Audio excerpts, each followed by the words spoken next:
সাজেকের সৌন্দর্য উপভোগ করতে চান তাহলে ভিডিওটি সম্পূর্ণ দেখুন। হ্যালো গাইজ, আসসালামু আলাইকুম। সবার কি অবস্থা, কেমন আছেন? আপনাদের মাঝে নতুন আরেকটি ব্লগ ভিডিও নিয়ে এসেছি। আজকে আপনাদের দেখাবো খাগড়াছড়ি থেকে সাজেকের যাওয়ার পাশের রাস্তার যে দৃশ্যগুলা এবং সেই রাস্তার পাশে যে আদিবাসীরা বসবাস করে সেই আদিবাসীদের বাসস্থানগুলোই আপনাদের দেখাবো। তো আমরা চলে যাচ্ছি সাজেকের উদ্দেশ্যে। রাস্তার পাশে আপনারা দেখবেন যে প্রতিটি রাস্তার পাশে ছোট ছোট বাচ্চারা দাঁড়িয়ে থাকে। চাঁদের গাড়ি আসতেছে, দেখুন চাঁদের গাড়ি যাচ্ছে এবং কি রাস্তার পাশে দেখুন ঘরবাড়িগুলা, এই ঘরগুলোতে থাকে আসলে আদিবাসীরা এবং এটি একটি পাহাড়ি রাস্তা। আপনারা দেখেন আঁকাবাঁকা পথ। মোবাইলের চেয়ে এই ভিডিওগুলা বা এই প্রাকৃতিক দৃশ্যগুলো আপনারা চোখে দেখতে পারবেন। দেখুন অনেক উপর থেকে আমাদের গাড়িটা নামতেছে আর রাস্তার পাশে যে টিনের ঘরগুলো দেখা যাচ্ছে এগুলো আসলে দোকানপাট। তবে আদিবাসীদের বসবাসের স্থান হচ্ছে তারা বাঁশের বেড়া দিয়ে তৈরি করে নিয়ে তাদের ঘর, আর একটি ঘরের মাধ্যমে তারা ৩-৪ জন থাকে এবং কি বিয়ে করে উপযুক্ত হলে তারা আবার পার্শ্ববর্তীতে নিজেরাই বাঁশ দিয়ে তৈরি করে নিয়ে ঘরগুলা। এই যে দৃশ্যগুলো দেখুন অসাধারণ দৃশ্য এবং কি এই যে পাহাড় থেকে যে গাড়িগুলো উপরের দিকে উঠতেছে দেখুন, খুবই চাঁদের গাড়িও কিন্তু খুবই কষ্ট হয়ে যায়। আমাদের গাড়িটা কিন্তু খুবই স্পিডে ছিল, কিন্তু এখানে যে মোড় ছিল এই মোড়ের কারণে সে ব্রেক করছে এবং কি দেখুন আঁকা বাঁকা রাস্তা এবং রাস্তার পাশে যে শব্দ যেই গাছগুলা দেখা যাচ্ছে, এই গাছগুলা যদি না থাকতো তাহলে পাশ করতে দেখা যেত পাহাড়ের যে সৌন্দর্য নীলাভূমি একটা।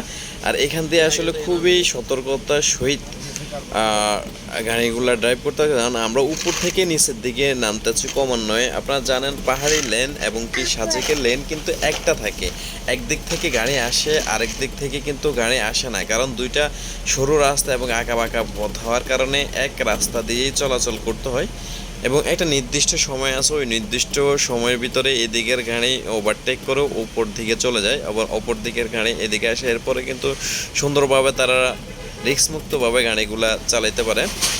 আপনারা দেখুন এই যে আমাদের সামনে দিয়ে কিছু মোটর সাইকেল যাচ্ছে পর্যটকদের, তারা কিন্তু ভিডিও ধারণ করতে আছে এই দৃশ্যগুলো এবং পাহাড়ের গাড়িতে থাকার কারণে হয়তো পাহাড়ের আশপাশের দৃশ্যগুলো দেখা যাচ্ছে না। তবে আপনারা অবশ্যই সাজেক ঘুরতে আসবেন। এই যে উপর থেকে যখন নিচে নামে তখন একটু হালকা ভয় করলেও কিন্তু দৃশ্যগুলো খুবই ভালো লাগে।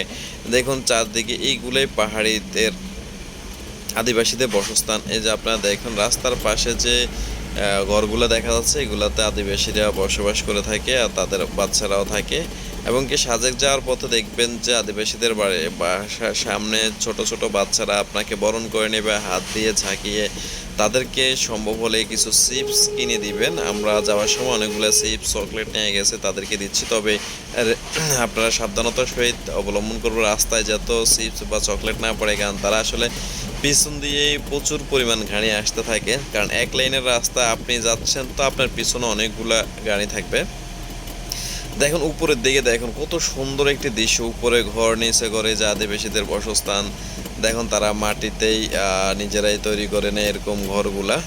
তবে সর্বোপরি একটা কথাই বলবো, আপনারা অবশ্যই সাজেক ঘুরতে আসবেন একদম ন্যাচারাল ভিউ দেখার জন্য। দেখুন কি সুন্দরভাবে তারা ঘরটা তৈরি করে নিয়েছে, যে তাদের পরিবেশ দেখুন, রাস্তার পাশে দোকানপাট। এখানে আসলে পর্যটকরা ঘুরতে গেলে এখানে গাড়ি থামিয়ে তাদের কাছ থেকে কেনাকাটা করে থাকে।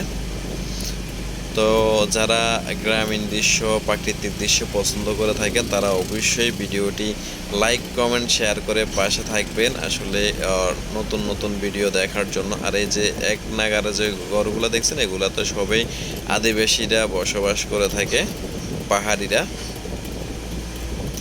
আল্লাহ হাফেজ, ভালো থাকবেন।